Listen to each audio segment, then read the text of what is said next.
এখন জাকাত সবার উপরে ফরজ নয়, জাকাত ফরজ হওয়ার জন্য কিছু শর্ত রয়েছে।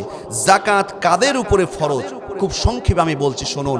জাকাত কাদের উপরে ফরজ এটা আমাদেরকে জানতে হবে। আপনার ধন আছে, দৌলত আছে, সব ঠিক আছে, কিন্তু আপনি অমুসলিমের উপর জাকাত ফরজ। এক নম্বর হলো জাকাত কাদের উপরে ফরজ, অবশ্যই আপনাকে মুসলমান হতে হবে, মুসলমানের উপরে জাকাত ফরজ হয়। দুই নম্বর হলো স্বাধীন হতে হবে, আপনার সব আছে কিন্তু আপনি পরাধীন, আপনার উপরে জাকাত ফরজ হবে না। দুই নম্বর স্বাধীন হতে হবে। তিন নম্বর হলো জ্ঞানবান হওয়া লাগবে, সুস্থ মস্তিষ্কের অধিকারী হওয়া লাগবে। আপনি পাগল, অ্যাবনর্মাল পাগল, হিতাহিত জ্ঞান ঠিক নাই, তার উপরে জাকাত ফরজ হয় না। তিন নম্বর জ্ঞানবান হওয়া লাগবে। চার নম্বর বালেগ হওয়া লাগবে, বালেগ, সাবালেগ বা সাবালেকা হওয়া লাগবে। পাঁচ নম্বর নিসাব পরিমাণের মালিক হওয়া লাগবে, নিসাব পরিমাণের মালিক। আর ছয় নম্বর হলো এই নিসাব পরিমাণের সম্পদ, নিসাব পরিমাণের সম্পদ পূর্ণ 1 বছর আপনার কাছে থাকা লাগবে। কয় বছর? 5 নম্বরটা শুনুন কি, নিসাব পরিমাণের মালিক হওয়া। আর এই নিসাব পরিমাণের মালিক সম্পদ 1 বছর আপনার কাছে থাকতে হবে। এখন নিসাবটা কি? নিসাব হলো ইসলামী শরিয়া ভাষায় নিসাব হলো 7.5 ভরি স্বর্ণ অথবা 52.5 ভরি রূপা অথবা এই সমপরিমাণ সম্পদ যার কাছে 1 বছর স্থির থাকে তার উপরে জাকাত কি হয়? ফরজ হয়ে যায়। এই যদি 1 বছর থাকার পরেও যদি অবহেলা করে জাকাত না দেয়, ফরজ তরক করার গুনাহ তার আমলনামায় যায়। দরদিরা আমার, বর্তমান বাজার দর প্রেক্ষাপটের আলোকে তাহলে 52.5 ভরি রূপা, 52.5 ভরি রূপার একটা বাজার, একটা রেট আমি দেখলাম যে বর্তমান রূপার যে রেট, এই 52.5 ভরি রূপার যে দাম আসছে এটাতে 2,25,000 থেকে 30,000 টাকা, 2 লক্ষ টাকা, এই 2,25,000 থেকে 30 লক্ষ টাকা, 2 লক্ষ টাকা যার কাছে থাকবে বর্তমান, এই 2 লক্ষ টাকা যার কাছে থাকবে 1 বছর পূর্ণ যার কাছে, সে হবে নিসাব পরিমাণের মালিক। এবং নিসাব পরিমাণের মালিক হলে আপনাকে অবশ্যই জাকাতটা আদায় করতে হবে। এখন এইখানে কথা হলো, ধরেন কারো কাছে শুধু স্বর্ণ আছে, কি আছে? শুধু স্বর্ণ আছে, কোনো বোনের বা কোনো পরিবারের শুধু স্বর্ণ আছে, আপনার কাছে রূপাও নাই, টাকাও নাই, ব্যবসার অন্য কোনো পণ্যও নাই, শুধু আছে কি? স্বর্ণ। তাহলে আপনাকে অবশ্যই, যদি শুধু স্বর্ণ থাকে, 7.5 ভরি স্বর্ণ যদি আপনার থাকে 1 বছর হয়, তাহলে আপনাকে 7.5 ভরি স্বর্ণর উপরে জাকাত বের করে আপনাকে জাকাত দিতে হবে।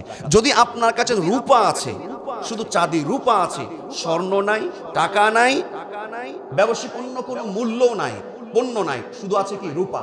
যদি রূপার দামে করেন তাহলে আপনাকে অবশ্যই 52.5 ভরি রূপার দামে আপনাকে জাকাত বের করতে হবে নিসাব করে।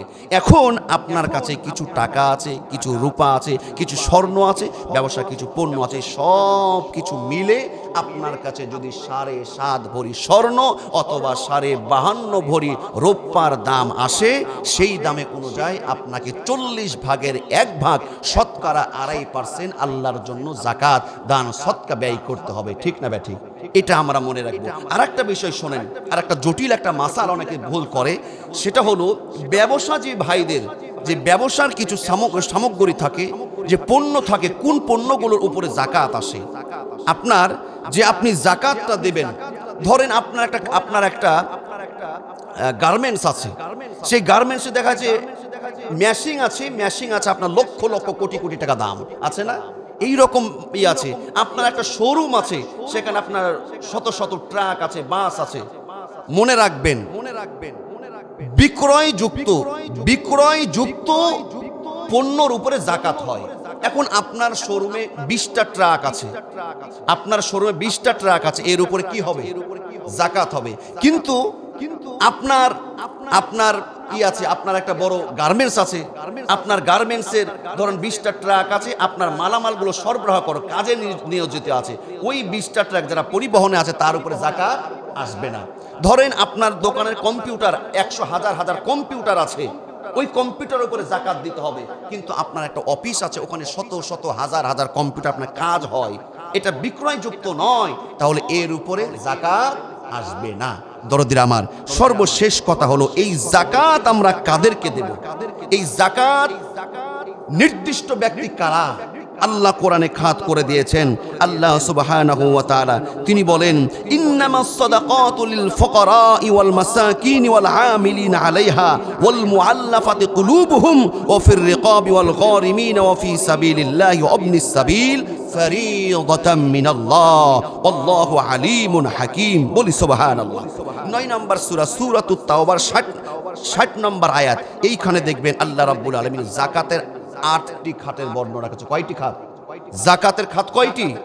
যাকাতের এই 8টি খাতে আপনি যাকাত দেবেন। 1 নম্বর হলো ফকির, 2 নম্বর মিসকিন, 3 নম্বর যাকাত উত্তোলনের কাজে নিযুক্ত এবং যাকাত উত্তোলনের কাজে নিযুক্ত এমন কর্মচারী, 4 নম্বর ওই সমস্ত কাফেরদেরকে তাদের মনকে আকৃষ্ট করার জন্য আপনি কাফেরকেও যাকাত দিতে পারেন মুসলমান হওয়ার আকৃষ্ট করার জন্য। 5 নম্বর হলো দাস আজাদ মুক্ত করার জন্য। দাসের প্রথা এখন নাই আমাদের, তবে এরকম যদি থাকে কোনো ভালো মানুষ নামাজি অন্যায়ভাবে তাকে জেলখানায় ভরে রেখেছে, বের হতে পারছে না, জামিন নিতে পারছে না, টাকার যদি দরকার হয় আপনি দিয়ে তাকে জামিন করতে পারেন। 6 নম্বর ঋণগ্রস্ত ব্যক্তিকে ঋণ মুক্ত করার জন্য। অনেক টাকা আছে কিন্তু এখন ছিল, ঋণ হয়ে গেছে, তাকে আপনি ঋণ মুক্ত করবেন। 7 নম্বর আল্লাহর রাস্তায় জিহাদকারী, জিহাদের পথে। আর 8 নম্বর হলো মুসাফির, মুসাফিরের প্রয়োজন মেটানোর জন্য।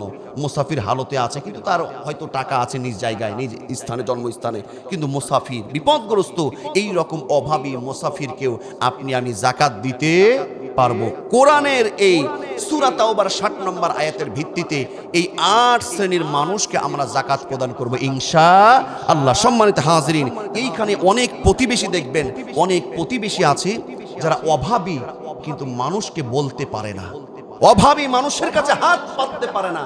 আপনি জানেন যে আপনার আত্মীয়র মধ্যে এই রকম কিছু ব্যক্তি আছে, প্রতিবেশীর মধ্যে এমন আছে যে আসলে কষ্টে দিন পার করে কিন্তু মানুষকে বলে না, চাইতে পারে না। আপনি এই মানুষগুলোকে খুঁজে খুঁজে আগে দেবেন, এই মানুষগুলোকে খুঁজে খুঁজে আগে দেবেন। আমাদেরকে আল্লাহ রাব্বুল আলামিন সঠিক জায়গায়, সুষ্ঠু সুন্দর জায়গায় যাকাতটা দেওয়ার আল্লাহ পাক তৌফিক দান করুন। বলি আমিন। আরো জোরে বলি আমিন।